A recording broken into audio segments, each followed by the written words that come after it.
Boy, Heaven Hollywood. We're back on the IE Network, and this is the Heaven Hollywood Report, and let's get to it. First, once again, I want to say rest in peace to Alexis Sharkey. You see that name right there? Tanya RIC. I want, and I'm going to need all of the YouTubers, the bloggers, the reporters, the journalists, and the commentators that said this woman seemed suspicious. She probably had something to do with it. Said that she was arrested for the murder of Alexis. Was talking about, who does interviews, the week that their friend goes missing or the week that their friend. All of this over the top conspiracy BS that started and chased and tormented this woman on social media. Think about that. Here's a woman who just lost her best friend, her best friend was found murdered on the side of the road, thrown there, naked, like a piece of garbage.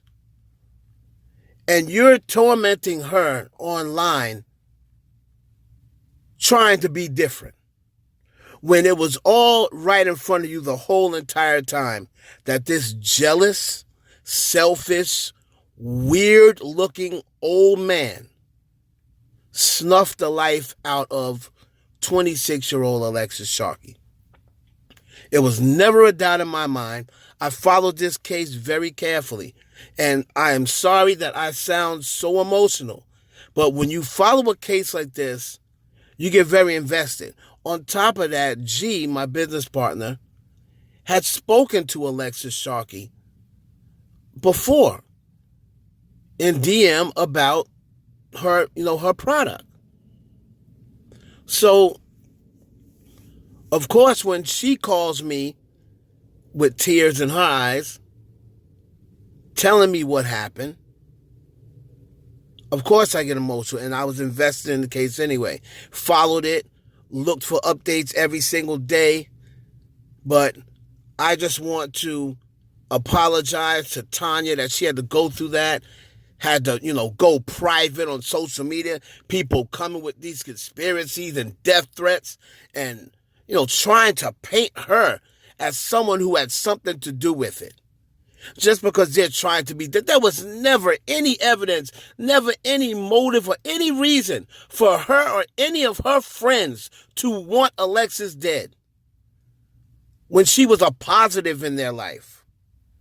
And this just, sends a message out to all of the women that are in domestic violence situations. Get out of it, no matter what you have to do. Tell someone.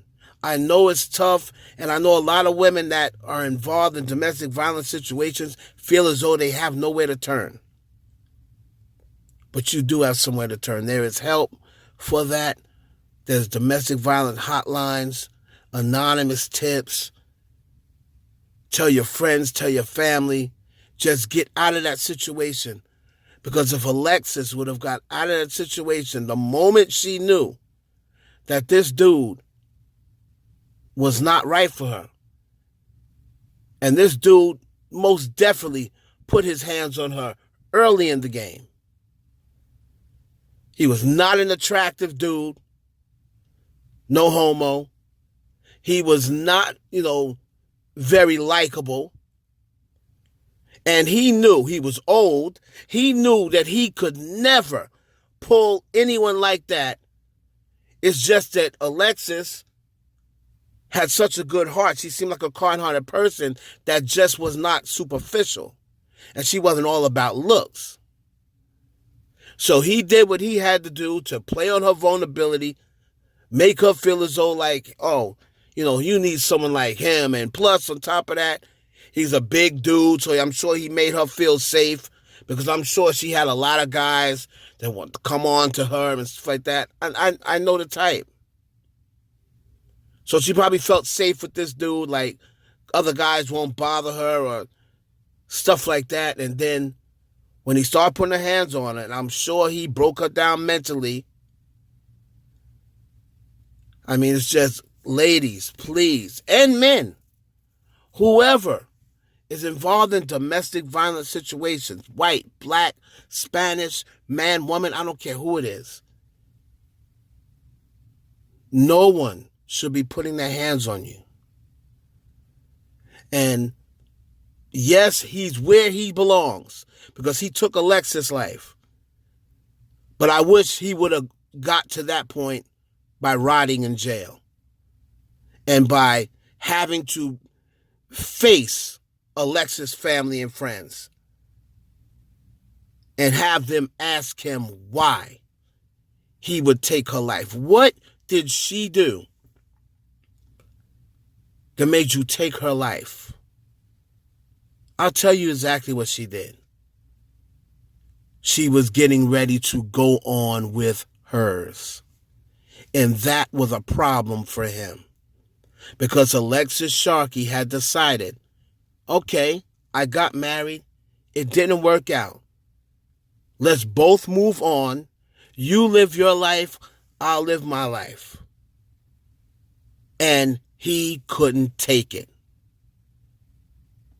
The narcissist, he's jealous, he was insecure, self-conscious, and the fact that Alexis was so well loved on social media and by all her friends and was a beautiful woman, that from what people say took over the room with her smile and personality, he couldn't bear to sit around and see another man